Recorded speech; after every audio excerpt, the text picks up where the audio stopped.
Doa Bapa Kami akhirnya menjadi lagu Hagia, itu bukan simbol agama, tapi itu simbol kemanusiaan. Lo bisa memaafkan orang lain dan bisa menerima kesalahan orang lain dan kemudian memaafkannya dan mendoakannya bahkan gitu. Lalu itu akhirnya menjadi sebuah anthem yang bisa dipakai sama semua orang bahkan gitu. Dan memang tidak bisa dipungkiri juga banyak teman-teman dari waktu itu misalnya kayak ada perayaan di gereja mana, dan buat gue tuh kayak dinyanyiin sama choir gitu, kayak anjing.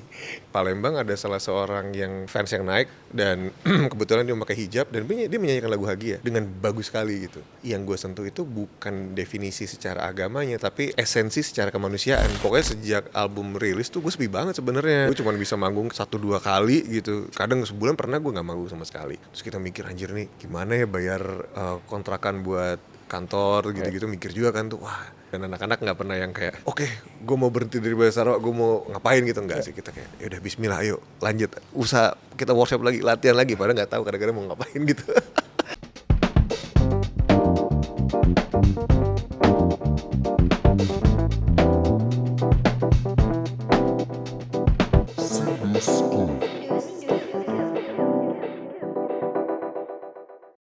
Halo, balik lagi bareng gue, Sindu Alpito, di program pengarsipan musik Sindu Scoop. Kali ini saya telah bersama Iga Masardi. Halo. Halo. Iga. Ya teman-teman tahu ya, Iga tuh jadi bisa dibilang ikon musik hari ini gitu. Karena gak hanya bersama Bara Suara, tapi juga bersama, lu memproduksi banyak banget ya. Dalam setahun ini ada siapa aja, Gak? Mungkin beberapa kali ya. Tahun ini, gue lupa sih tahun ini.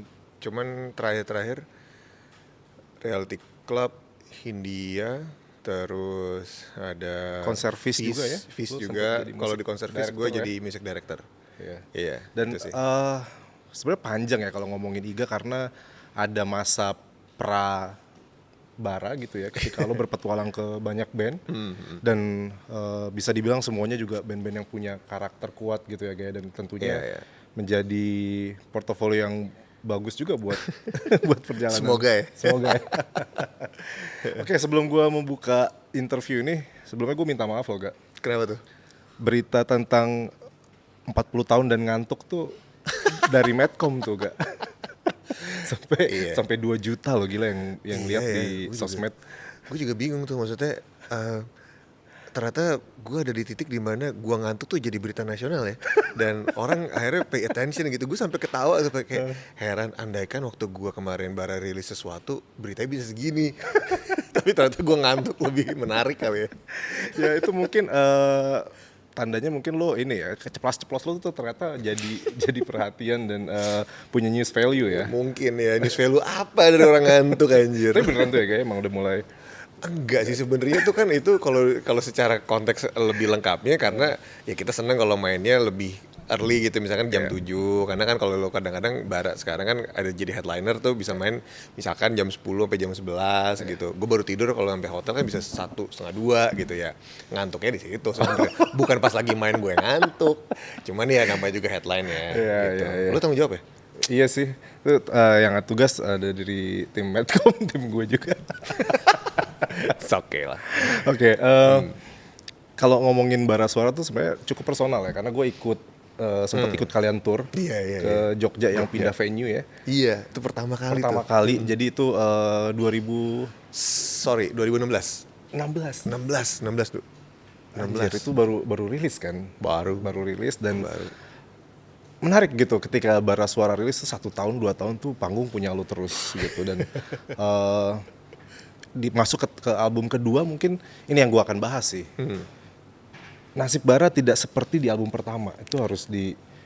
Iya. Secara ini ya, gue belum ngomong ke soal pengkaryaan ya, tapi secara mungkin numbers penerimaan publik gitu ya. Gimana lo ngeliatnya transisi itu? Biasa aja sih sejujurnya, karena emang kadang-kadang ketika band itu berubah haluan atau berubah taste musiknya, berubah approach musiknya, akan ada fans yang terima, akan ada yang enggak. Itu kan setiap band punya itu terus gitu. Jadi kayak gue ngerasa pada saat itu emang ya ini sebuah transisi yang normal, karena Typhoon itu kan ibaratnya ini band baru tiba-tiba langsung jebret meledak main di mana-mana. Ya mereka pasti punya ekspektasi yang terlalu tinggi kan untuk album keduanya gimana gitu. Tapi ya pada saat itu gue berprinsip bahwa gue tidak pernah tidak merasa harus menafkahi ekspektasi orang lain gitu. Yang paling penting adalah bagaimana band ini berkembang dan bagaimana kami memotret perkembangan ini semua. Kalau emang kalian merasa cocok sama perkembangan kami ya let's go. Tapi kalau enggak dan kalian masih menganggap Typhoon itu lebih baik, Typhoon selalu ada di situ untuk didengerin kapanpun, anytime. Oke. Ibaratnya gitulah. Kayak gue selalu ngeliat gini, kayak gue suka banget The Strokes, tapi gue nggak suka album keempat mereka gitu. Jadi buat gue nggak masalah, gue tetap akan dengerin Is This It, aku akan dengerin Room on Fire gitu. Dan tidak pernah menjadi soal yang terlalu serius ketika band itu berubah, karena gue tetap hidup di dalam momentum band tersebut ketika lagi di dalam kreatif side yang gue suka gitu. Dapat gak sih kayak? Iya, gue dapat poin lo gitu ya. Dan mungkin dalam bahasa yang lebih ini ya lebih general gitu ya. Mungkin kita juga nggak bisa ngejudge band dari satu album aja gitu ya. Betul. Karena itu memang state of mind lo lagi di situ gitu. Dan ya semua pasti berkembang gitu. Iya. Kita nggak bisa mengukur bara hanya dengan Typhoon dan melihat justifikasinya hanya dari album itu gitu ya. Iya betul. Ya walaupun itu juga balik lagi kepada kepada resepsi kayak penerimaan sama fans itu sendiri gitu. Kayak lo mungkin buat fans-fansnya Metallica gitu, mungkin kayak Black Album tuh the best gitu. Dan mungkin nggak banyak orang yang peduli soal Dead Magnetic gitu. Album Yang udah kesini. atau Saint Anger bahkan. Ya cuman ketika Metallica bikin show, ya lagi-lagi sold out dan emang kebanyakan repertoarnya kembali dari Black Album tadi gitu misalkan. Jadi ya buat gue tidak pernah jadi masalah sih. Gue inget di era itu lo sempat dapat kritik tajam dari tulisannya Raka Ibrahim gitu ya.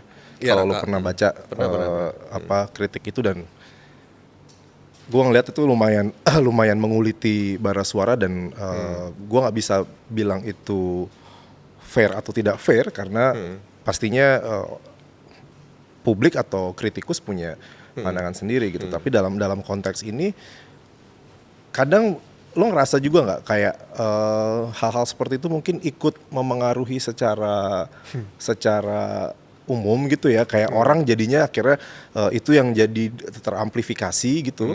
Terus kemudian orang jadi meniru sudut pandang yang ada di kritik itu gitu. Gue nggak tahu sudut pandang lo sebagai musisi ya, itu fair atau tidak gitu. Fair atau tidak, buat gue review bagus sama review jelek itu sama aja kok. Gitu, maksudnya kayak itu adalah respons yang kita nggak pernah bisa kontrol. Dan gue selalu berpikiran ketika respons itu terjadi, itu adalah respons yang momentary, yang terjadi di saat itu. Dan kalau memang bara suara ini kan gue berpikir ini bara suara kan ada terus sampai mungkin nanti ya, sampai waktunya udah nggak ada gitu. Ibarat ntar kayak tiba-tiba gue meninggal kah atau apa gitu. Jadi gue ngerasa kayak oh ya sudah, ini pada di momen ini banyak orang yang menyuarakan pendapatnya dan menyuarakan menyuarakan aspirasinya, menyuarakan kritiknya. Buat gue ya ini buat momen ini aja. Tapi abis itu next gue rasa gue akan pindah dari sini gitu. Gue akan pindah dari sini dan akhirnya terbukti juga gitu. Maksudnya gue move on dan orang-orang juga ikut kok. Maksudnya kayak sekarang ngelihatnya jadi ya sudah, it's one of the response yang terjadi di certain times. And then abis itu gue berpikir oh ya sudah, kita emang harus berpikir lebih panjang. Cuman pada saat itu apakah gue kenapa atau enggak, buat gue tidak pernah, gue dan teman-teman nggak pernah merilis sesuatu yang setengah matang. Jadi ketika gue merilis sesuatu, gue tahu pasti kenapa gue merilis ini dan apa yang gue bicarakan dan kenapa soundnya begini, aransemennya begitu. Dan ketika udah rilis, gue tidak pernah ada ruang untuk insecurity gitu loh. Jadi kayak karena gue udah tahu ketika gue bikin ini udah solid dan orang suka atau nggak suka itu udah di luar kuasa gue. Tapi yang jelas ini produk buat gue pribadi, bukan produk yang setengah matang. Jadi ketika ini udah rilis, cuman ini doang yang bisa gue kontrol nih. Sisanya kalau sesuatu yang sifatnya opinion atau kritik atau apa, itu udah biarin aja gitu. Toh ironisnya pada saat itu justru manggung lumayan kencang pada saat itu ya. Abis itu ya tiba-tiba kita pandemi kan, jadi ya semua stop. Ngomongin 2 album pertama tuh, hal yang bikin gue cukup tertarik dengan gaya penulisan lo adalah bagaimana lo cukup plural gitu ya dalam memakai simbol-simbol agama gitu dari lirik gitu. Kita tahu Hagia, terus kemudian lo mengutip nama Mesias gitu, walaupun mungkin secara eksplisit liriknya tidak berbicara tentang itu. Kemudian ada Samara, nah hal-hal yang kayak gitu tuh seolah-olah membuka ruang diskusi yang lebih luas gitu ya tentang penulis-penulis lagu di Indonesia gitu. Gua nggak pernah membayangkan ketika ada potongan doa Bapa Kami gitu ya dinyanyikan oleh siapapun dalam berbagai latar belakang agama di sebuah konser gitu ya. Terus kemudian meneriakan Mesias gitu yang kita tahu merujuk pasti pada Juru selamat. para juru selamat, terkhusus mungkin dalam konteks agama Samawi ya Yesus Kristus gitu. Nah, apa yang melatari lu untuk bisa seterbuka itu dan akhirnya melihat itu sebagai estetika bara suara? Apakah hanya sebagai simbol saja atau itu suara lu juga? Itu sebetulnya kan kayak yang gue bicarakan di doa Bapa Kami akhirnya menjadi lagu Hagia, itu bukan simbol agama tapi itu simbol kemanusiaan, itu adalah humanis gitu. Karena seperti Kami pun mengampuni yang bersalah kepada kami, kalau itu sudah bisa dipahami secara universal, itu akan menjadi message yang bagus banget gitu. Kayak ya sudah, lo bisa memaafkan orang lain dan bisa menerima kesalahan orang lain dan kemudian memaafkannya dan mendoakannya bahkan gitu. Lalu itu akhirnya menjadi sebuah anthem yang bisa dipakai sama semua orang bahkan gitu. Dan memang tidak bisa dipungkiri juga banyak teman-teman dari waktu itu misalnya kayak ada perayaan di gereja mana, terakhir Berry Likumahua kan dia bikin Sunday service tuh di salah satu festival. Habis itu dia bikin Hagia tapi aransemennya jadi ala dia lah gitu. Dan buat gue tuh kayak dinyanyiin sama choir gitu, kayak anjing gila maksudnya. Lo nonton atau lihat videonya? Gue gak nonton, gue tapi lihat videonya. Waktu dia latihan gue kayak merinding banget tuh, kayak gila bisa sampai di sini nih. Maksudnya kayak lagu ini gitu. Terus kemudian terakhir kemarin kami main di Palembang, ada salah seorang yang fans yang naik dia karena dia kasih handphone tulisannya kayak pakai bahasa Inggris, intinya adalah aku pengen nyanyi Hagia gitu sama kalian. Kita ajak bawa ke panggung dan kebetulan dia memakai hijab dan dia menyanyikan lagu Hagia dengan bagus sekali gitu. Dan akhirnya Trace Back waktu itu ada si Mas Rizky Summerby. Juga waktu itu dia sempat bikin semacam tesis mungkin, tulisan yang sangat serius gitu, yang sangat dalam tentang Hagia ini, kenapa ini akhirnya bisa dinyanyikan oleh banyak orang dan lain-lain. Jadi akhirnya ya karena yang gue sentuh itu bukan definisi secara agamanya tapi esensi secara kemanusiaan, humanismenya. Dan yang terjadi di Mesias itu kan sebetulnya juga masa Mesias itu kan sebetulnya lagu itu adalah lagu yang sangat satir gitu. Itu menyindir tentang banyak orang yang akhirnya berpura-pura atau beranggapan bahwa dia adalah juru selamat, kemudian akhirnya justru malah menghasut untuk saling menghancurkan juru selamat yang lain gitu loh. Jadi ini kayak perang yang ironis antar orang yang sama-sama mengklaim dirinya sebagai pemuka agama atau pemimpin kultus atau apapun itu di nabi palsu gitu. Nabi palsu, Baskara Putra. Enggak. Ya itu kayak gitu-gitulah. Nah, tapi lu tahu kayak lirik misalkan potongan penggalan doa itu setelah lu bergaul dengan kita tahu mungkin sebagian dari personil bara suara Kristen gitu, atau emang sebelumnya lu udah mengetahui? Gua tuh SD Katolik soalnya. Selama sekolah Katolik waktu SD. Waktu gue Muslim, gue di SD Maria Francisca namanya, di Bekasi. Di Bekasi, oke. Jadi gue masuk tuh kelas 2 SD sampai kelas 6. Berarti lu mengalami ikut misa gitu, lihat ya?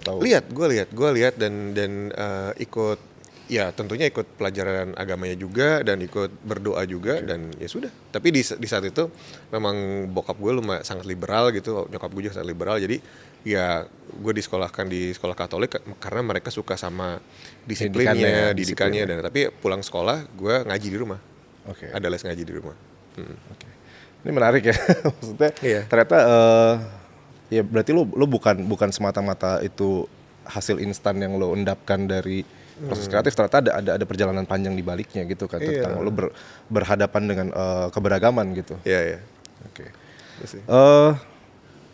Gue ngelihat satu transisi yang besar juga gak di album ketiga gitu ya, terus sebagai bara suara, dan terutama mungkin juga gak tahu gitu ya, apa gue kemakan dari konten-konten lo yang cukup menceritakan proses album itu dan bagaimana mungkin lo di tengah itu semua lo sempat mengalami kehilangan gitu dengan bokap gitu ya.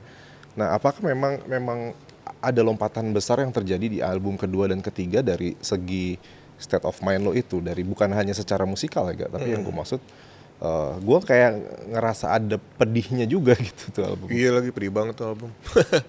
Karena memang setelah album kedua, abis itu kan kita pandemi tuh 2020 kan.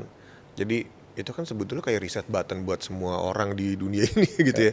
Terutama untuk kita juga yang tinggal di Indonesia gitu. Dan ya banyak banget yang terjadi, banyak kehilangan orang terdekat, bahkan akhirnya gue kehilangan kakek gue, kehilangan habis itu kehilangan bokap gue juga, walaupun bukan karena covid ya. Cuman banyak lah kehilangan di itu, kehilangan nenek gue. Jadi termasuk orang-orang yang sangat gue sayangin, dan akhirnya itu nge-shape cara gue untuk melihat kematian, melihat kehidupan, dan juga bagaimana untuk kayak proses grieving itu ada, dan bagaimana memaafkan kesalahan mereka, dan bagaimana menerima kehilangan mereka. Dan itu jadi satu hal yang sangat mengubah persepsi gue terhadap hidup dan mati sih gitu. Dan akhirnya si album itu lahirlah dengan warna seperti itu gitu. Jadi emang ini sebuah album yang bisa dibilang lahir dari lahir dari perayaan kehidupan dan perayaan kematian gitu. Itu sih. Dan itu mostly liriknya lo ya di. Mostly lirik masih gua, tapi ada juga kontribusi dari Asteriska jadi di lagu tadi Turbondala Waktu. Tapi sisanya masih banyakan gua sih. Nah, gitu ya, kayak bicara kepedihan di album ketiga gitu. Gua kadang ngerasa memang ada satu, bisa dibilang mungkin black hole gitu ya dalam hidup lo, yang mungkin itu selalu muncul ketika lo berkarya gitu. Karena hal ini kayak biasa gitu gua dapatkan dari banyak musisi gitu ya, kayak sedikit cerita gitu ketika mungkin teman-teman bisa lihat di Sinduskup juga gitu, kayak gua ketemu sama almarhum Didi Kempot gitu. Ketika beliau dirayakan sebagai Bapak Patah Hati Nasional gitu, atau Godfather of Broken Heart gitu ya. Tapi ternyata kepedihannya dia tuh bukan soal putus cinta sebenarnya gitu. Kayak dalam interview gue gitu ya, almarhum Didi Kempot cerita kalau kepedihan dia yang selalu muncul ketika dia membuat lagu, menulis lagu, dia tuh ditinggal anaknya meninggal di umur yang anaknya masih sangat kecil, dan Mas Didi waktu itu masih belum terkenal gitu ya. Dan rasa penyesalan nggak bisa membahagiakan anak dan segala macam itu selalu menghantui dia sampai akhirnya melahirkan karya-karya patah hati yang luar biasa gitu. Kita bisa ngomong patah hati dengan bahasa yang universal, tapi ternyata lukanya orang nggak pernah tahu apa gitu. Betul. Nah, yang ingin gue tanyakan di sini adalah, apakah memang lu pada akhirnya menemui luka yang akan menjadi sumur kreatif lu yang nggak akan pernah kering gitu mungkin? Menarik ya, pertanyaan menarik sih. Mungkin, tapi itu nggak pernah intensional sih. Maksud gue, kalau dibilang menemukan, bukan menemukan, tapi dikasih. Dan itu bukan proses yang menyenangkan gitu. Yes. Dan apakah dibilang menemukan? Tentunya enggak, karena gue nggak pernah mencari. Tentunya gue tidak mencari-cari. Iya, siapa yang mencari kepedihan gitu ya. Tapi itu pada akhirnya selalu muncul di kepala lu, terus kemudian lu kok ke situ lagi. Persis itu yang terjadi di album Jalaran Sadra gitu. Makanya judul albumnya Jalaran Sadra ya, kurang lebih artinya karena pasrah gitu. Karena pada akhirnya banyak yang kita nggak bisa kontrol, itu tadi. Belajar banyak banget gue soal kontrol dan apa yang bisa dan apa yang enggak gitu ya. Ternyata yang nggak bisa kita kontrol cuman kematian. Satu-satunya kita nggak bisa kontrol. Dan itu satu-satunya yang akan dikasih tanpa kita tahu kapan. Dan kalau udah dikasih cuman bisa nerima, nggak bisa nolak, ya dong. Ya lo nggak bisa ngapa-ngapain lagi. Kalau ya akhirnya dari situ kemudian gue mencoba untuk coping mechanism kali namanya, lewat bikin musik. Dan itu satu-satunya cara, bukan satu-satunya cara lah ya, cuman itu cara gue untuk berduka dan mengenang, dan juga merayakan semasa hidupnya dan lain-lain. Akhirnya ya lewat lagu gitu, dan lewat puisi yang gue tulis sampai gue nggak tahu mau gue apain itu sampai sekarang gitu. Gue banyak nulis puisi tentang kehilangan bokap, tentang kematian, tentang apa segala macam. Akhirnya gue tulis aja itu di notes, di handphone dan lain-lain. Banyak gue nulis sampai nangis, gue nulis sampai kadang gue nggak bisa tidur dan lain-lain ya itu. Tapi gue tulis, jadi emang itu jadi outlet gue untuk mengingat atau mengenang atau bahkan mengobati gitu lewat tulisan. Oke. Gitu sih. Apa yang biasanya recall di kepala lu, gak kepedihan biasanya soal, entah itu tadi lu bilang soal kematian, maksudnya apakah ada hal lain tentang ya gue nggak tahu ya gitu. Mungkin yang paling kena gitu ya, yang paling kena ketika mengingat adalah hal-hal kecil justru. Bukan nggak pernah hal-hal besar kok yang bikin gue nangis sesenggukan tuh bukan hal besar, tapi hal kecil. Hal kecil kayak misalkan eh kalau gue mau manggung nih, bokap tuh sering nanya gitu, manggung di mana boy gitu. Boy itu emang dari dulu gue dipanggil boy. Kalau anak-anak sekarang kan jadi panggilan slang kan, kayak gimana boy, nggak kalau gue, hey boy gimana, dia tuh kayak manggung di mana, manggung di Palembang nih pap, gini. Oke, take care ya gitu. Hal-hal kayak gitu, yang sekarang udah nggak ada gitu, hilang gitu. Dan itu sih yang apa ya, yang bener-bener kerasa gitu. Terus kayak misalkan gue main ke rumah nyokap gitu kan, cuma deket tuh dari rumah, gue bisa sepedaan, bisa jalan kaki. Gue kalau di jam-jam tertentu gue udah hafal jamnya dia tuh ada di depan tuh, dia entar lagi ngerokok, lagi ngopi gitu. Pemandangan kayak gitu sih yang anjir udah nggak ada lagi gitu.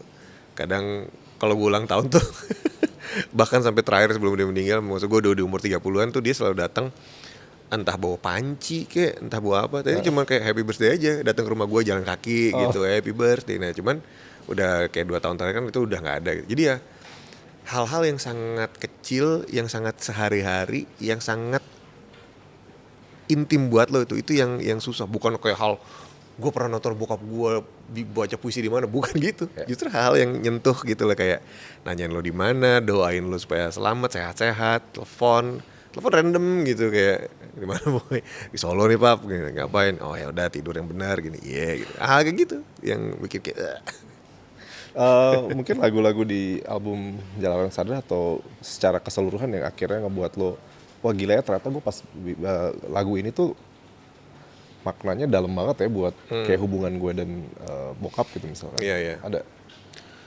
Terbuang dalam waktu sih ya itu ya, lagu itu tuh. Sampai kemarin kan ada kita bikin rilisan yang versi piano doang. Oh iya, gue denger tuh. Itu gue ngetek berapa kali tuh. Yang main piano Si yang main piano tuh ada, aku lupa deh, gue lupa. Tapi bukan personel bara suara. Sorry banget gue lupa namanya, tapi ada di kreditnya. Oke. Beliau yang main, kita bertiga nyanyi. Si gue, Putih sama Icil nyanyi doang. Nah itu tuh gue ngetek sampai berapa kali, ada kayak 4-5 kali gitu, karena nggak bisa, karena gue nangis. Bener-bener tiba-tiba keinget bokap, keinget anak gue, semuanya deh gitu. Jadi itu tuh lagu Campur yang paling ya. campur, hancur situ. lebur terus itu. Gue tuh pas lagu itu meledak gitu ya, agak kayak kadang ada sisi wah gila ya akhirnya lo ada di titik itu gitu. Maksud gue dalam artian ya mungkin karena gue menyaksikan Dari dulu kan. dari Bara dan mungkin dari pra Iga Iya. sebelum di Bara gitu ya. Dan kadang mungkin yang belum kenal Bara Suara gitu ya, melihat lo itu adalah titik baru perjalanan Bara Suara. Pasti lo bakal mengalami banyak lah soal itu. Dan paradoksnya adalah judul lagu itu terbuang dalam waktu gitu. Tapi justru mungkin lagu itu akhirnya bahkan nggak membuang lo gitu, menyelamatkan lo dalam waktu gitu ya. Dan besar banget lah ya, 100 juta. Gue udah ngitung kemarin. Berapa sekarang? Di Spotify 80 juta listener, di YouTube 20 jutaan lah gitu.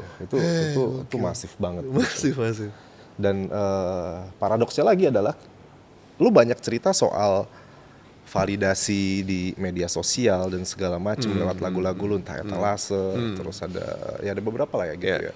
Atau juga mungkin lewat opini-opini lo di X atau di threads, karena threads ya, nah, hal-hal yang kayak gitulah.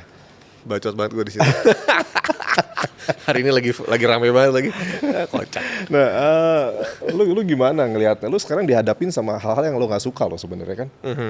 Entah viralitas semu instan, terus kayak anggapan-anggapan yang melihat lo se-cheesy itu gitu ya, orang yang nggak mengenal karya-karya lo, terus kayak lo harus menemui setiap hari gitu dengan nah, lu gimana tuh? Ya sebenarnya kalau ngomongin viralitas atau viralisme, ya ini gua nggak pernah menganggap ini sebuah hal yang instan karena si TDW itu lahir umurnya udah hampir 3 tahun setelah sebelum ini viral gitu. Dan si Bara Suara ini umur udah 13 tahun gitu. Jadi ketika gue mengalami sebuah fenomena yang sekarang dinamakan viral ini, gue tidak merasa ini sebuah hal yang mudah untuk didapat. Jadi gue rasa kayak oke, ketika kita mendapatkan dalam tanda kutip keberhasilan ini dan berkah ini emang bentuk usaha yang nyata gitu, bentuk usaha kita bertahun-tahun gitu untuk ngeband, untuk mencapai sebuah titik di mana akhirnya kita ngerasain oke, ini namanya viral, popularisme dan lain-lain. Gue tidak pernah merasa merasa bersalah atau merasa berkecil hati atas atau bahkan menjilat ludah sendiri, tidak, karena gue tidak mendapatkan ini secara instan. Ini gue dapetin dengan kerja keras yang nyata gitu, dari segi rekamannya, dari segi effortnya untuk mixing, untuk mengajak Mas Erwin Gutawa gitu. Ini bukan hal bukan hal yang terjadi dalam satu malam gitu. Dan ketika ini sorotannya memang banyak dari orang lain, ya untuk orang-orang yang baru kenal mungkin kayak banyak yang kayak wah ternyata ini ya Mas Iga sering ngejokes yang aneh gitu, atau ketika ngeliat konten gue yang random tiba-tiba gue bisa review mainan TikTok gitu.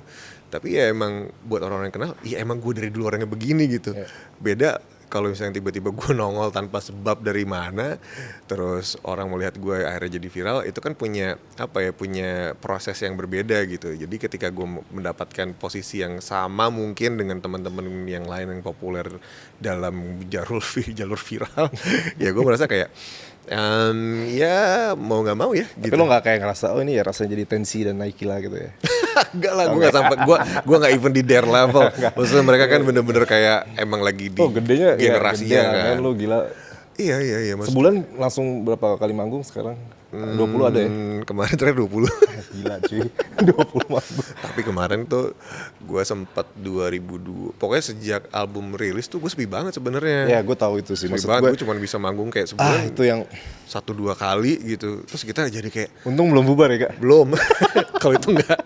Jadi pas abis rilis di Jalanan Sadra kan, wah sama Erwin Gutawa, terus rekamannya ini, wah secara teknis kita udah bener-bener jor-joran deh tuh ngabisin kas kayaknya tuh. Terus rekaman di ini tuh. Pas rilis albumnya, jir, kok sepi ya? Kok sepi nih cuman 1-2 bahkan 4 kadang-kadang gitu. Terus kita kayak akhirnya berkah dari film Sore, kolaborasi juga sama si Andy Lawrence gitu kan, akhirnya ya ini jadi sebuah nafas yang baru lah. Dan akhirnya kita bersyukurnya adalah ya udah mungkin rezekinya nih lagu setelah 2 tahun dulu nih kita ngalamin dulu nih namanya bener-bener wah rock bottom deh, bener-bener kadang sebulan pernah gue nggak manggung sama sekali. Terus kita mikir anjir nih gimana ya bayar kontrakan buat kantor gitu-gitu, mikir juga kan tuh, wah ya udahlah. Tapi habis itu ya lewat alhamdulillah. Dan anak-anak nggak pernah yang kayak oke, gue mau berhenti dari Bara Sarawak, gue mau ngapain gitu, enggak sih. Kita kayak ya udah bismillah, ayo lanjut usaha, kita workshop lagi, latihan lagi, padahal nggak tahu kadang-kadang mau ngapain gitu. Gue berharap pertanyaan selanjutnya akan gue berharap lo jujur sih gak, dan gue berharap ini juga jadi apa ya buat teman-teman yang mungkin ngeband atau album ketiga tuh gue ngeliatnya justru ada beberapa yang gue nggak ngerasa ini bukan Bara Suara gitu. Gue sebagai pendengar aja gitu ya awamnya. Dan justru terbuang dalam waktu itu yang rohnya masih roh album pertama, album kedua. Tapi selebihnya apakah benar ketika lo memang melakukan eksplorasi dalam hal kreatif yang arahnya eksplorasi penulisan lirik mungkin, karena kayak ada beberapa lirik-lirik lo yang jadi banal banget gitu di album ketiga ini gitu. Nah ya itu dia gitu. Apakah itu bagian dari kompromi juga ketika lo melihat market? Karena balik lagi gitu, gue kalau di posisi lo dengan karya lo yang seperti itu gitu, terus lo kayak ngeliat band rock yang lagi gede apa, ya gue agak bete sih mungkin ya. Aduh kok lu nggak nyampe ke gue sih gitu kan, seolah-olah ya. Tapi kan itu balik lagi, lu manusia biasa juga gitu yang betul, pasti. Betul. Nah gimana?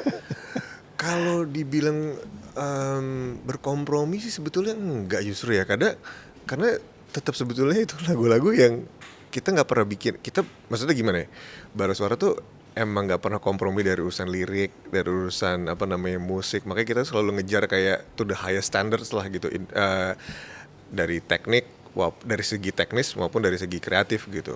Dan ketika ada perubahan yang menjadikan gue seperti orang yang berbeda dari album Typhoon, karena memang gue jadi orang yang berbeda gitu. Typhoon itu dibuat ketika gue sedang let's say 2012 gitu, banyak pergumulan sendiri dan lain-lain, terus dengan dengan persepsi gue terhadap seni, terhadap literasi, terus fast forward 11 tahun kemudian gitu, gue sudah menjadi orang yang berbeda pastinya secara teknis pun akhirnya menge-shape gue juga tentang bagaimana menulis lirik. Tentunya juga pasti ada referensi-referensi yang gue serap baik sadar maupun tidak ketika menulis gitu. Kan lahir banyak sekali band-band baru gitu, dan tentunya itu ada yang gue suka juga dan ada yang gue mungkin, iya gak semua yang gue dengerin sih, cuman ada yang gue suka kayak ya mungkin karena gue dengerin itu juga akhirnya nge-shape gue secara kreatif dan secara referensi dalam menulis, referensi dalam bermusik. Tapi tidak pernah gue merasa ini adalah sebuah hal yang mengkhianati diri gue gitu. Dalam artian itu kayak lu tidak membohongi diri lu gitu. Tidak sama sekali. Itu satu hal yang gue jaga.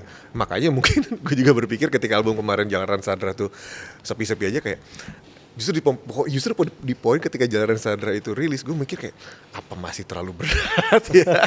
Justru gitu malah. Karena jujur aja waktu gue denger keluar duluan kayak Fatalis. Ini gue kayak literal banget kan itu. Literal, dan maksud gue lu kan puitik banget ya, maksudnya di album pertama gitu, album kedua gitu. Karena ya memang gue mendengarkan banyak musisi banget ya, kayak ya pasti teman-teman gue sendiri juga gitu pada ujungnya, kayak let's say Holil gitu. Holil juga sangat literal juga gitu. Dan bukan gue nggak bisa menghakimi dia sangat literal atau nggak, cuman banyak yang gue lihat dia juga menggunakan diksi-diksi yang cukup literal gitu.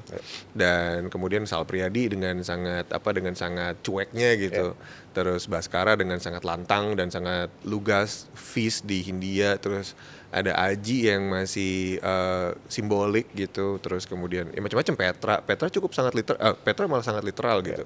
Jadi orang-orang ini yang akhirnya nge-shape diri gue juga untuk kayak this is works, this is not gitu. Jadi kayak ada yang bisa gue ambil, ada yang gue nggak cocok, tinggal gue puzzling aja di dalam pikiran gue gitu. Lu biasanya ngobrol sama siapa untuk hal-hal kayak gitu yang berbau mungkin ya gimana untuk cerita soal market atau segala macam? Kalau soal market gue nggak pernah lagi, gue jarang. Gue kalau market tuh nanyanya paling ke Kukuh gitu, si Saniter gitu, yang tapi lebih ke manajerial sih. Cuman kalau untuk kreatif jujur jarang gue ngobrol. Jadi kalau kreatif tuh kayak penulisan tuh, makanya anak-anak kalau gue udah nulis biasanya mereka nggak pernah protes tuh.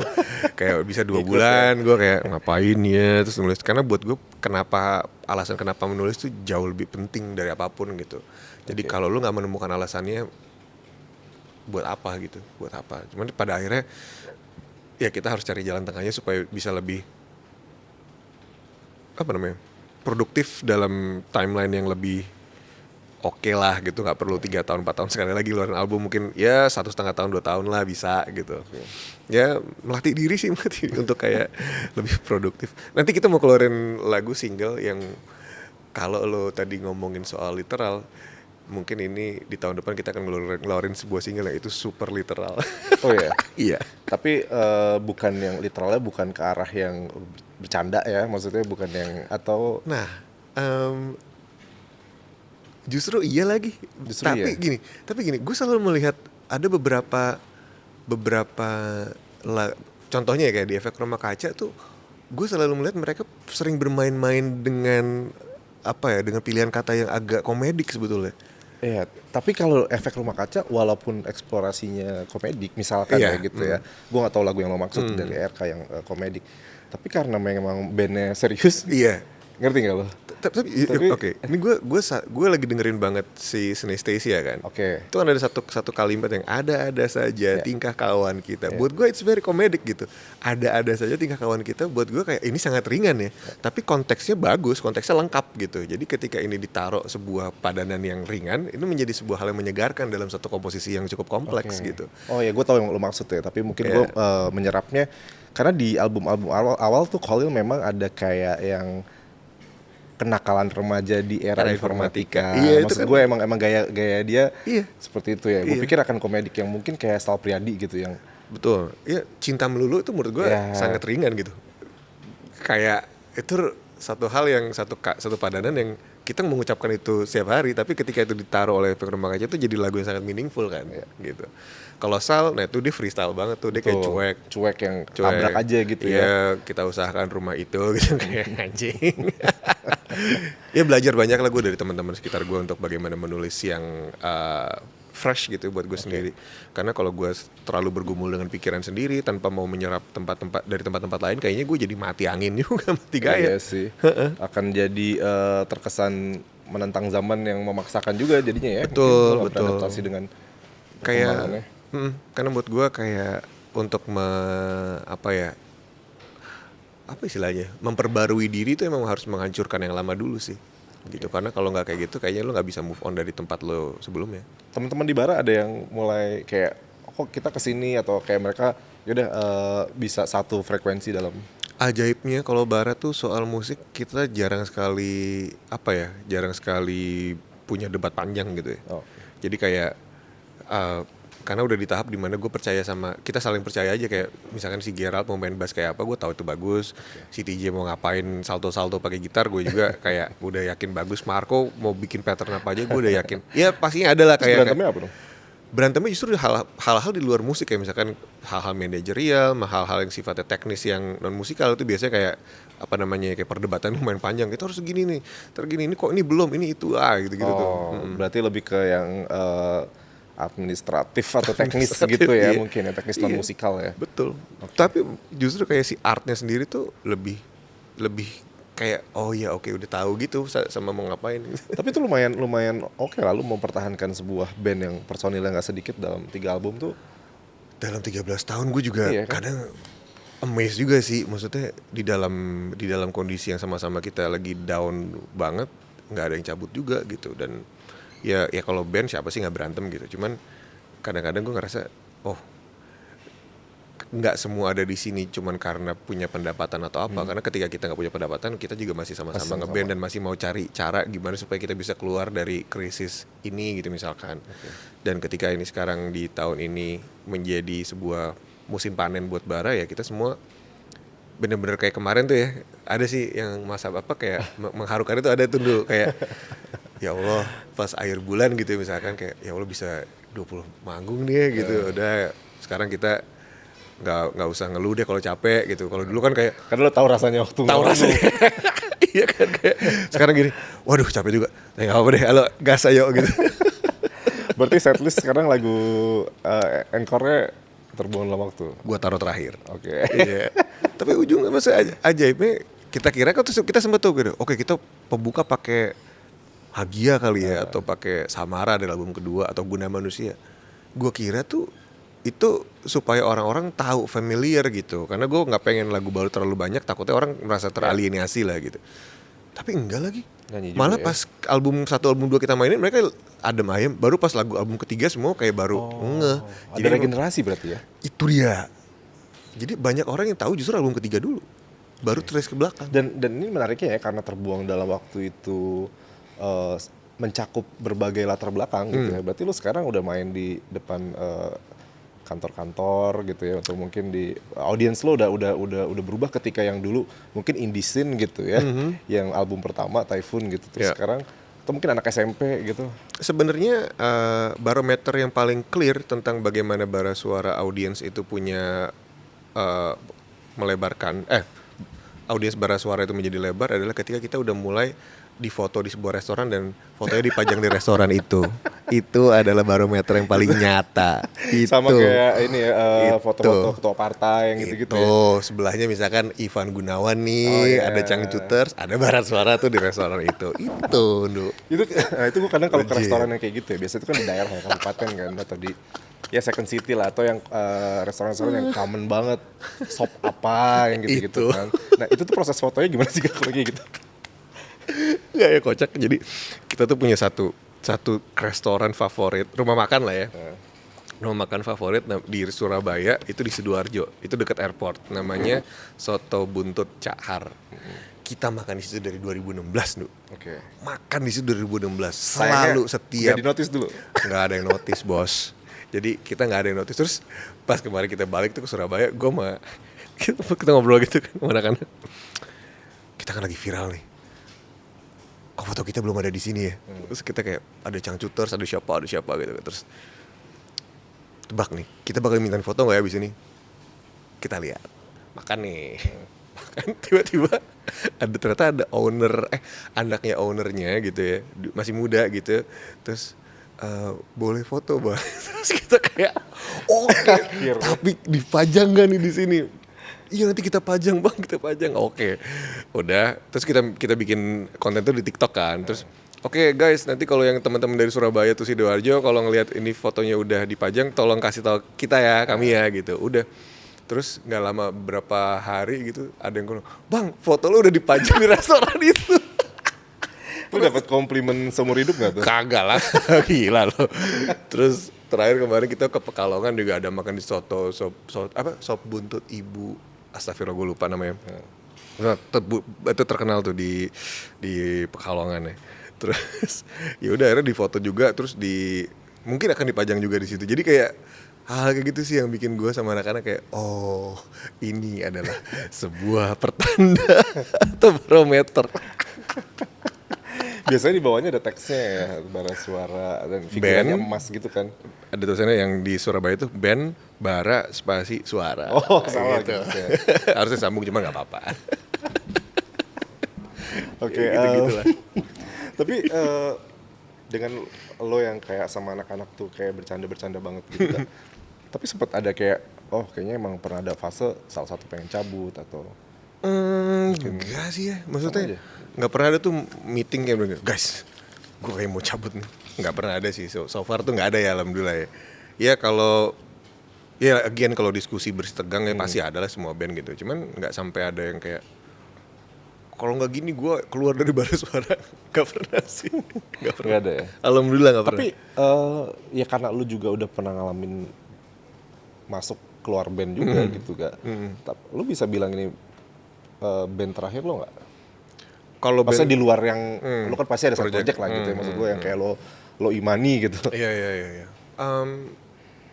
Band terakhir buat gue sih kayaknya terlalu dini untuk dibilang seperti itu gitu. Maksudnya gue juga pengen bisa bikin band lain atau entitas kreatif lain sama siapapun itu gitu. Dan itu mungkin aja itu bisa jadi band terakhir gue pada nantinya gitu. Cuman ya kita nggak pernah tahu. Tapi yang jelas apakah dengan gue ngomong gini lantas gue tidak suka dengan bara suara, justru tentu tidak gitu. Karena dengan anak-anak kan juga punya project solo masing-masing gitu ya. Parko dengan ini ya produser yang kalau TJ doang emang enggak gitu.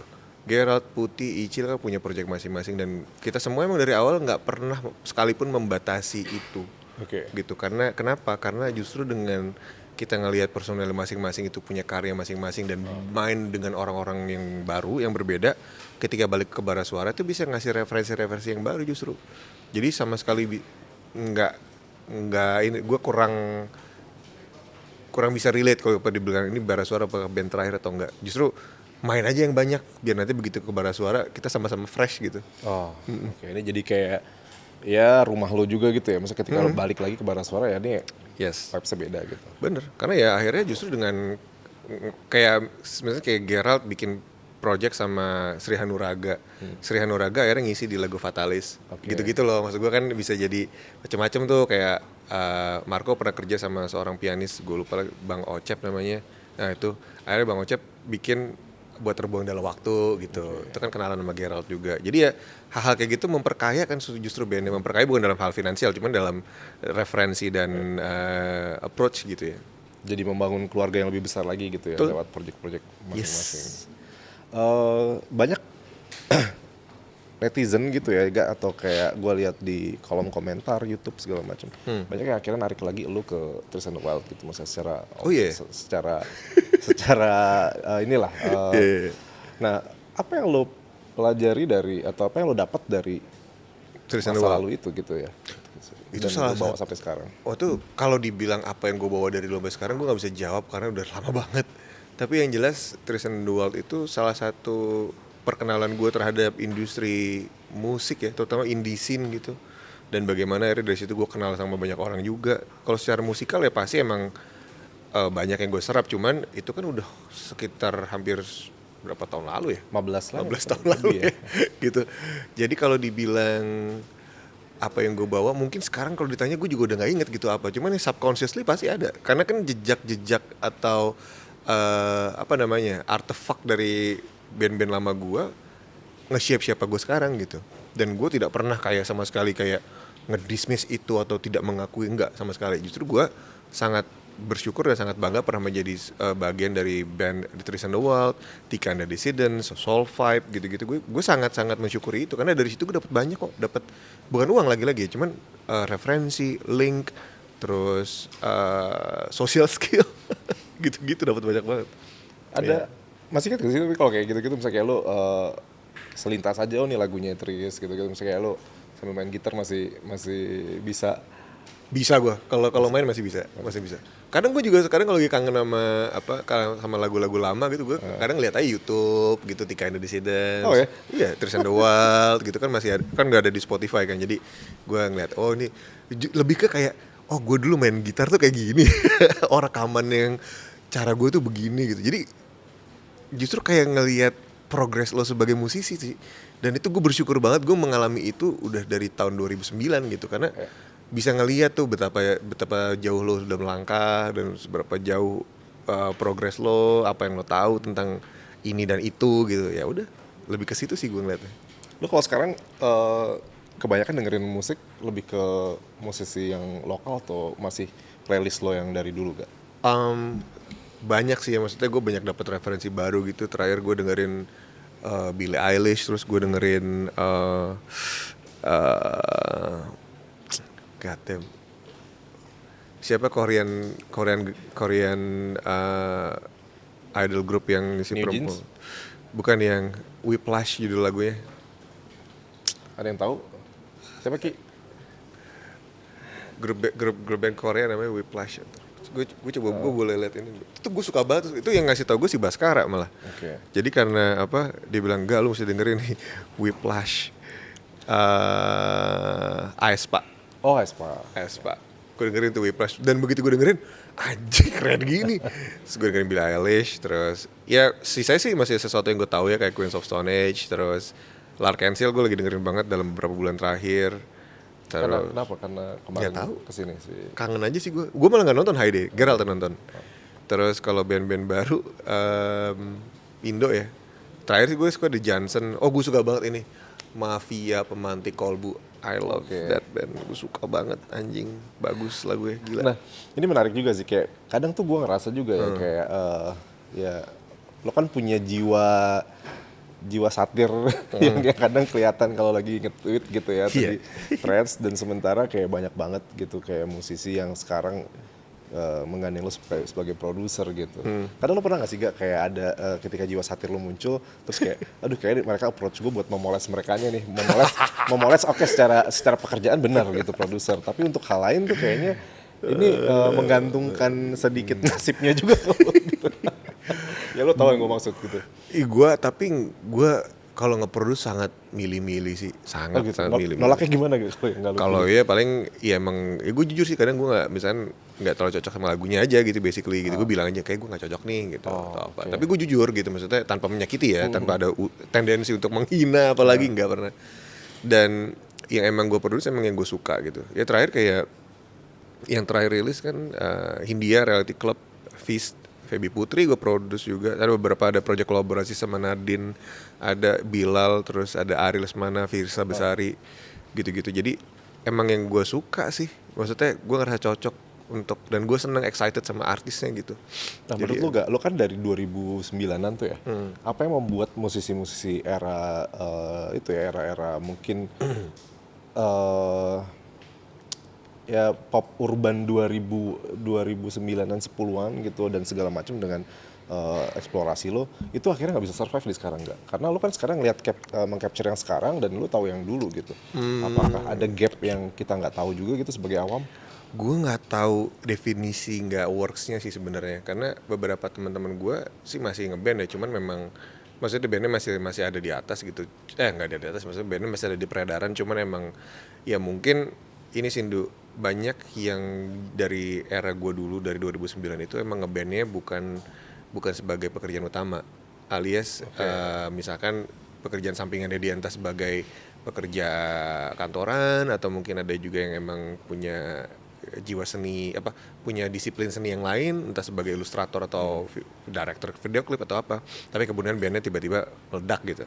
Tidak bisa gue juga berbicara atas nama mereka, cuman gue ngelihat yang survive sampai sekarang tuh memang yang hidupnya dari dulu musik aja gitu. Emang sudah menasbihkan dirinya sebagai musisi profesional. Dalam artian musisi yang bekerja sebagai profesi gitu, bukan sebagai hobi atau sebagai sampingan. Ya sebetulnya teman-teman gue sendiri sih, kayak ya paling dekat gue sama Gerald gitu ya, yang dari dulu dia sketsa, gue Tris and the Wild. Ya kita akhirnya main satu band bareng gitu ya, karena ya memang kami berdua tuh emang musisi aja gitu, musisi yang bekerja sebagai musisi gitu. Jadi selalu mencari cara lain untuk bagaimana tetap bisa ada di permukaan, bisa ada di scene dan tetap bisa relevan. Apakah ada kayak mindset kreatif yang beda gitu maksud gue juga kayak ya gitu ya, kayak sekarang Oke, ya gue ngerti secara maksud lo. estetika mungkin beda dan Oke, kalau banyak dari musisi atau seniman itu tidak mau atau tidak mampu untuk beradaptasi dengan tren yang baru gitu. Padahal mungkin ada juga yang cenderung sudah memandang sebelah mata dulu terhadap perubahan tren gitu. Perubahan tren di internet terutama. udah itu udah bangun sekat yang tinggi ya. Betul, kayak gue gak nyambung nih sama musiknya si A gitu. Kayak kok kalau zaman kita dulu kayak kalau bikin lirik kayak gini nih, atau kenapa sih harus konten banget, kenapa sih harus pakai campaign, kenapa sih harus pakai ini itu dan ini itu, harus kenapa lagu itu harus disokong oleh campaign yang sangat literal gitu. Tapi ya kalau memang secara generasional itu sudah menjadi sebuah hal yang baru dan hal yang relevan, ya kita mau nggak mau juga harus mengadaptasi itu, bukan untuk menjadi semata-mata ikut-ikutan tren, tapi caranya emang harus dijaga juga supaya kita nggak terkesan kayak sok muda gitu loh. Jadi kayak ada kok beberapa hal yang bisa bisa di adjust gitu, dan ya kita tinggal pakai cara kita sendiri aja ya. Kayak sekarang Bara Suara bikin TikTok gitu. Itu kan awal mulai inisiasi Gerald kan. Baru setahun lagi ya. Iya, isinya sih emang older millennials banget sih, jujur. Cuman ya emang ya itu yang kita bisa dan itu yang emang kita secara happy ngelakuin ya gitu. Jadi ya ala-ala dia aja gitu, nge-shot berantakan kemana-mana, terus jalan-jalan di Semarang, makan, terus kayak ya oke. Tapi ya it works gitu buat Bara Suara. Tapi emang nggak dibohongi juga, itu juga sebuah shifting perception juga gitu. Dari kita melihat TikTok sebagai isinya joget-joget kan dulu, ya kan, orang ngapain sih orang joget-joget di TikTok gitu. Tapi akhirnya TikTok menjadi sebuah media yang berkembang lebih dari itu, menjadi search engine bahkan, ya kan, portal berita,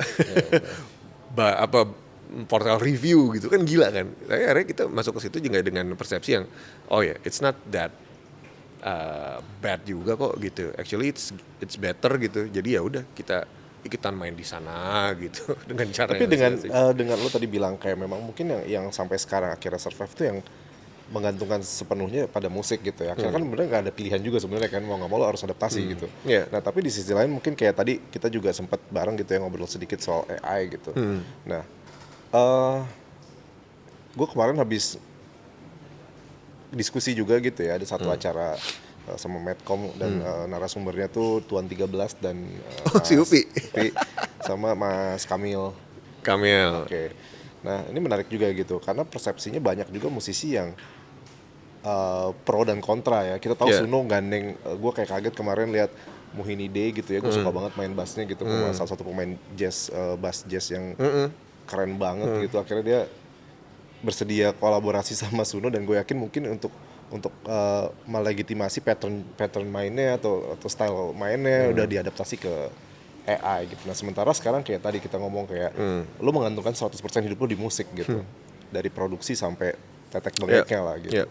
Lo ngeliatnya gimana? Apakah replaceable atau? Buat gue dengan resiko gue akan terdengar seperti old man yelling at the sky. Gue kayak masih kalau lo sebagai musisi, lo sebentar gini. Yang paling menarik dari sebuah karya seni adalah alasan kenapa itu dibuat oleh penulisnya, penciptanya. Jadi ketika lo misalkan kayak contoh yang mungkin relevan. Kenapa si Kunto Aji itu membuat mantra-mantra dan akhirnya kenapa alasan lagu-lagu itu ditulis? Itu kan punya alasan yang jelas, punya track record yang jelas, punya sejarah kenapa itu ditulis. Itu yang menjadi menarik dan itu yang membuat orang tergerak hatinya untuk mengikuti sisi kreatifnya dia yang relevan untuk keadaan hatinya ataupun apapun itu gitu. Tapi AI itu nggak punya alasan. AI itu adalah musik yang dibuat oleh AI itu adalah kita berfokus kepada hasil yang sudah jadi, hasil yang udah enak aja. Cuman lu nggak pernah akan tahu kenapa itu dibuat, orang itu yang bikin mesin. Ya kayak tadi ya mungkin kita kayak di awal ngebahas soal almarhum Mas Didi Kempot gitu ya. Artinya dalam sebuah karya ada proses panjang. Exactly. Dan itu ekstraksi dari perasaan dari betul. Dan yang paling penting adalah gue nggak mau menikmatin musik yang gue nggak tahu siapa yang nyanyi. Oke. Gue suka Queens of the Stone Age nih. Gue suka banget Josh Homme. Lo dengerin The Beatles, lo akan ngeliat John Lennon. Lo dengerin Tame Impala, lo akan ngeliat Kevin Parker. Dan hal-hal kayak gitu. Lo suka sama Taylor Swift ya karena ada Taylor Swift-nya gitu. Oke. Buat gue kadang menariknya gini gak, gue kadang juga berpikir kayak ya sama gitu, gue kerja di industri media yang sekarang bisa direplikasi atau diduplikasi oleh AI gitu dalam menulis. Gue butuh riset untuk menulis satu artikel bisa 2 bulan misalkan kayak terus kemudian sekarang hanya dalam hitungan detik gitu ya. Nah tapi kalau soal seni gitu ya kayak tadi lo bilang soal dari prosesnya dan segala macem gitu. Apa yang terjadi ketika mungkin ada generasi di masa datang yang akhirnya memang nggak peduli untuk itu gitu? Itu gue nggak bisa ngomong karena makanya tadi gue bilang ini sifatnya hal yang sangat generasional. Kita nggak pernah akan tahu seberapa jauh ini AI akan berkembang dan seberapa jauh si generasi ini akan menerima itu sebagai sebuah normal yang baru. Kalau buat kita kan mungkin ini nggak bisa diterima karena buat gue ngapain gue dengerin mesin. Tapi ya again ada sisi-sisi apa namanya ya kayak yang sifatnya sentimental gitu. Kenapa ini harus karena yang salah satu faktor kenapa seni itu bisa diapresiasi dengan baik adalah tingkat craftsmanship-nya. Bagaimana seseorang itu bisa membuat sesuatu yang sangat luar biasa gitu. Let's say lo misalkan kayak mengagumi Bohemian Rhapsody gitu. Gila ya gimana 4 orang bisa bikin seperti ini. Karena lo tahu capability lo sebagai manusia dan lo tahu seberapa jauh kapabilitas mereka untuk menciptakan itu, untuk menembus batas-batas yang melebihi manusia normal gitu. Bikin Bohemian Rhapsody atau mungkin kayak lo melihat seorang bisa melukis dengan sangat keren gitu kan. Gila ya dia bisa bikin dengan lukisan seperti ini atau lo mengagumi sebuah film gitu. Misalkan lo tahu Christopher Nolan deh misalkan kayak dia bikin Interstellar gitu misalkan. Gila ya, itu orang mikir apa ya? Lo kan ada perasaan itu kan, merasa kagum terhadap craftsmanship seseorang dan bagaimana seseorang itu bisa menciptakan itu gitu. Tapi bagaimana manusia ya? Bagaimana manusia? Cuman mesin itu bisa bikin apa aja, itu nggak ada yang perlu dikagumin dari situ. Kenapa? Ya itu bisa bikin enak, cuman kayak lo nggak punya sense of adoration di situ, padahal itu yang penting. Bukan lantas gue sebagai musisi itu pengen di adore atau dipuja-puja, bukan. Cuman gue pun sebagai orang biasa menikmati pemujaan itu sebagai dari sisi craftsmanship ya, bukan soal kayak puja-puji dan lain-lain. Cuman kita mengagumi itu. Dan itu bagian dari lo sebagai manusia juga gitu. Betul, kan? Bagian dari kenapa seni itu ada, karena itu kita mengagumi sesuatu, sebuah bentuk, sebuah aspirasi, sebuah apresiasi, sebuah ekspresi. Dan itu yang akhirnya kenapa kita akhirnya bisa berresonansi dengan sebuah bentuk seni, karena kita mengagumi itu juga gitu. Bagaimana kok gue bisa connect sama ini ya gitu. Itu satu hal yang gak bisa dijelasin. Tapi gimana ketika lo satu hari dihadapkan sama itu gitu. Maksud gue dalam proses kreatif lo, dalam proses rekaman lo mau gak mau harus menggunakan itu misalkan. Oke, nah si artificial intelligence di sini memang akan mempermudah hidup kita atau mempercepat pekerjaan kita, itu betul, karena di dalam konteks dunia rekaman atau dunia recording, AI itu digunakan sebagai software untuk kayak mendeteksi kayak beat ini ada yang nggak sesuai nih, kita bisa edit dan lain-lain, dan itu mempermudah. Sekarang jauh lebih mudah untuk mengedit. Lo melakukan ya? Gue melakukan sesi editing itu, tapi itu tidak mengubah kodok jadi sapi, ngerti nggak? Jadi itu hanya misalkan kayak gue yang main nih, gue tahu ini kayaknya bisa lebih baik deh nih. Maksudnya gue mungkin kayak akan naikin sedikit atau mungkin geser sedikit, dan itu lumrah. Tapi tidak, misalnya gini, gue nggak bisa main Flight of the Bumblebee terus karena gue nggak bisa, terus gue ngetek asal-asalan, terus kemudian 80% itu diberesin sama AI, diberesin sama software. Ya itu buat gue kayak lu ngubah kodok jadi sapi dong. Lu nggak bisa jadi bisa. there's a fine difference between imperfection and incapability. Imperfection itu kita bisa tapi mungkin masih ada ya sedikit-sedikit rough edges-nya lah. Cuman kalau incapability, lu tuh dari nggak bisa tiba-tiba jadi bisa lewat bantuan teknologi. Buat gue itu salah. Yang lo harus lakukan adalah latihan lebih baik. Dan AI kan memoles itu semua. Yang nggak bisa nyanyi jadi kedengaran bisa nyanyi. Yang nggak bisa main musik tiba-tiba bisa bikin chord yang jelimet. Ya. Yang nggak bisa main drum tiba-tiba bisa bikin pattern drum yang segitu kompleksnya lewat bantuan itu ya. Walaupun ya sekarang mungkin dengan software digital orang jadi lebih bisa mengkreasikan banyak instrumen lewat bantuan itu. Cuman itu soal yang lain. Yang jadi soal adalah ketika orang with zero knowledge and zero vision, terus kemudian based on prompt dia pengen bikin lagu kayak gue pengen bikin lagu kayak let's say Mastodon deh gitu. Tapi ngomongin soal kampanye kebersihan lingkungan. Bisa kan tuh terjadi.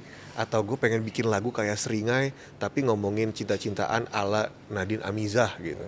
Vokalnya cewek kayak Danila. Itu based on prompt tiba-tiba jadi dalam hitungan menit. Di Bandung dong nanti jadi. Tapi itu kan maksud gue kayak itu salah gitu. Bukan itu poinnya gitu. Menariknya adalah gini ya. Beberapa musisi di luar ada yang bikin silent album untuk melawan ini gitu ya, kayak dari Damon Albarn sampai ada Billie Eilish yang udah banyak banget lah di luar yang udah komentar ke sini. Tapi yang jadi isu menariknya adalah justru enablernya adalah label-label besar itu gitu. Ya kalau label kan mikirin duit doang. Iya kan, mereka nggak peduli. Pada artinya gini, artinya ketika itu teknologi ini di-enable oleh industri yang menggerakkan sistem industrinya gitu ya, mau nggak mau ketarik semua gitu. Dan akhirnya mungkin teman-teman yang nggak setuju jadinya jadi bagian kelompok kecil yang melawan gitu. Gua rasa